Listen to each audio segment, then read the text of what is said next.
Oh, guys, now this was a turn of events that I was not expecting. Now, I want to say I've been away from the reviews for a couple weeks, and I apologize. I think it's been about 4 episodes that I missed. I'm sorry about that.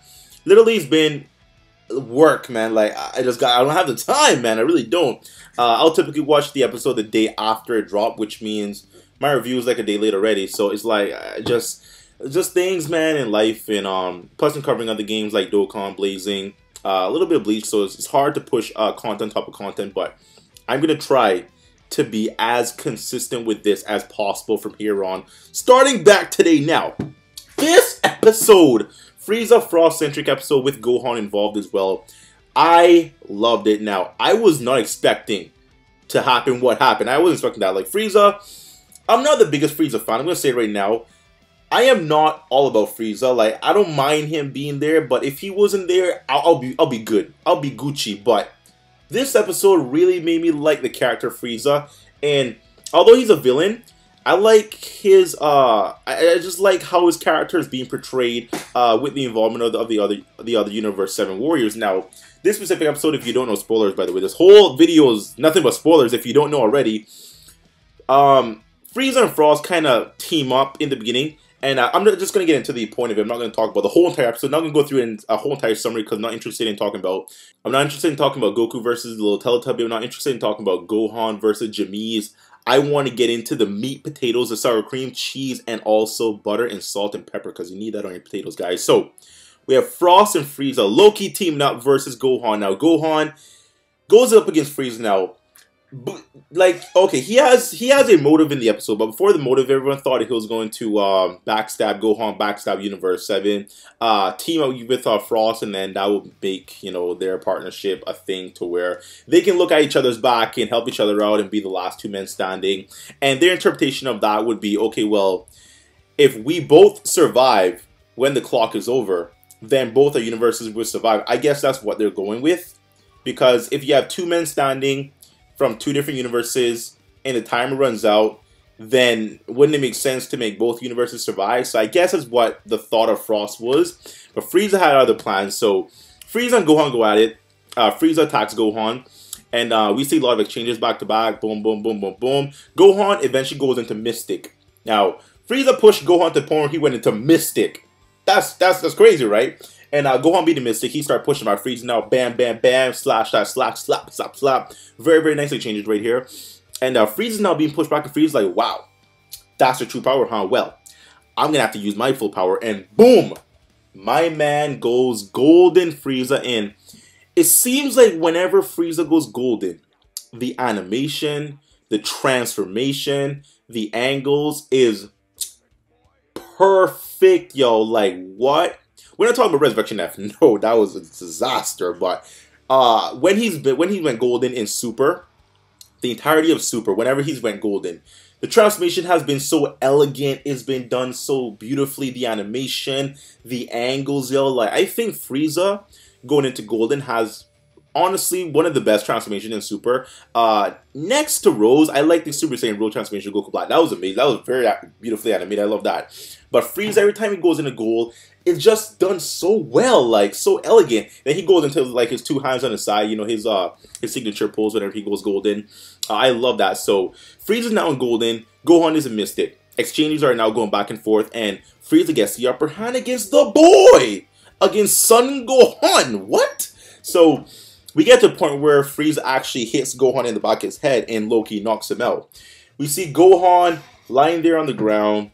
Frost is looking on the match and everything. He's observing everything. He's in the background watching. The entire time he had a beam in his hand to where he would have shot Gohan if Frieze needed help, or he would have shot Frieze or Frieze betrayed him. I'm not like sure what the intention were of the beam, but I'm assuming he had the beam low-key to help with Frieze if Gohan got the upper hand, but he got rid of it, so he didn't need the beam. So we see the exchanges back and forth, and then Gohan goes down. Then we see Frost approach Frieze saying, wow, that's very interesting power. I didn't know you can do that. And Frieze's like, oh yeah, you can probably do it with a little bit of training. And Frost is like, wow, really? And then Frieze shows Frost full power form. You know, the 100% Frieze, 100% full power Frieze, where he's buff, veins, big muscles, everything. And Frost's like, oh yeah, I can do that too. And Frost goes 100%. I didn't know that. I didn't even think about that. Like, I was thinking about, okay, Frost is going to have his own version of Golden, like maybe Purple Frost, or I don't even know, White Frost, I have no idea, but my man goes 100%. Interesting. And Frieza's like, oh yeah, you know, there's a great way to learn how to use that form in battle. By the way, don't trust anyone, and boom! Frieze eliminates Frost with the finger beam, my boy. Wow. I was not expecting that. I thought this entire time that there was an alliance between Frost and Frieze. I thought it was legit. I mean, yeah, we can't trust Frieze. Frieza's a backstabber, you know, friggin' Frieze, you villain. But you would think Frieze would be kind to his own race. You would think Frieze wouldn't backstab his own race, his own people, Frost. But he did. I was not looking out that. I didn't see that coming. No, I didn't see that, but it happened. And then Gohan gets up casually without damage taken. I'm like, whoa. And Gohan reveals that he knew that Frieze was bluffing the entire time. So the exchange in fists, the match between him and Gohan, wasn't even a thing. That was staged to get Frost to trust Frieza, to then Frieza to eliminate Frost for the Universe, you know, 7 to have another elimination on Universe 6. So, wow. And Frost goes to the sidelines to stand. And Frost gets so angry that he's about to fire a beam into the ring on Frieza. The Omni King instantly eliminates him. Well, instantly destroys him. So yeah, he erases Frieze. He erases Frost. Yeah, wow. So Frost is dead. Wow. Frost dies from the erase effect. The Omni King Hakai, and he's gone. He's no longer a factor. Holy mother. So at this episode, yes, I enjoyed it, yes. Once again, they're exchanging with Goku and the little Teletubby. I wasn't interested in that. There's, like, she's hyped up to be powerful, but I'm not interested in her the least. I don't care about her. She can just go and just go. I don't care. But Gohan, Frieza, Frost, the whole, I love that. So Frieza, I'm a fan.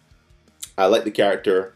I've always low-key liked the character, but I've always low-key disliked him more than I liked him. But this episode, the Betrayal of Frieza, just yes, Bandai. Just keep it going, Bandai. But he's still on the side of the Universe 7 Warriors. Is that going to be a thing at the end of the tournament, though? Because we set a little line as to the Dragon Ball, the Super Dragon Balls are capable of destroying a god.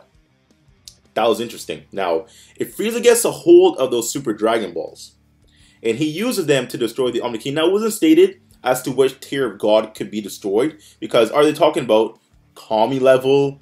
Are they talking about, you know, Supreme Kai level, Beerus level, Omni King level? It wasn't specifically stated as to what tier of god, but I'm just going to say any god can be destroyed by the Super Dragon Balls, which I don't see them killing the Omni King, but I'm just going to assume, okay? If that's the case, then Frieza might want those balls. Oh my god, want those balls to destroy the Omni King. Which we saw in the beginning of the arc here, well, the beginning of the Universal Tournament here that we have going on, that he was interested in taking the position of Omni King. I think he said something along the lines of, you won't be the Omni King or something for long. Something like that. He said in the beginning of the tournament.